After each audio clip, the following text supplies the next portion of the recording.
Finally દોસ્તો આજે એને થોડુંક બહાર હતું એટલે નો ભેગું થયું બ્લોગ નું, પણ અમે એક દિવસ ખાલી જવા દેવા નથી માંગતા. બરાબર. એટલે જયેશભાઈ નું પાછું ઘૂઘરામાં કરી નાખ્યું હે. હું તો કેતનભાઈ ઓ ભાઈ હો, ખાઈ લીધા ઘૂઘરા, પેટ ભરાઈ ગયું હે.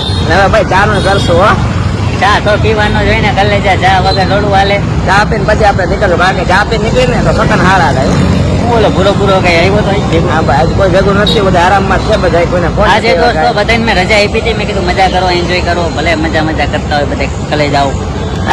નો ફોન નો આવ્યો હોય મોજ આવે ભાઈ, બધા હોતા જ હતા. બધા હું બધા ભાઈ થાકી ગયા હતા કે માઈ ગયું કે એને ખોટા જો ફોન કરશું ને તો કે હાલો શૂટિંગ કરી નાખી. સાચી વાત ભાઈ, એમ જ બધા ખબર થાય છે. એટલે જ પેલા ફોન આવ્યા જ છે આપણે. આવું હે દોસ્તો જીવનની માલિકા. અમે અમારો બ્લોગ એક દિવસ પણ રજા નથી રાખવા તમારા માટે. ગમે પોઝિશન હોય બ્લોગ મૂકશું. અત્યારે જો કે અવાજ બવાજના બધા પ્રોબ્લેમ થાય, કારણ કે રોડ ઉપર આંટી લેટ તો પછી થઈ ના શકે. એટલે જયેશભાઈ ફૂલ કામમાં પડ્યા એટલે એને નથી આપણે દેખાડતા. એને નો દેખાડે, ફૂલ કામમાં છે. ટ્રાફિક જામ હે એને ઘૂઘરામાં. બની આવી ગયો દોસ્તો, આપણે બીજી જાજુ તો નહીં કે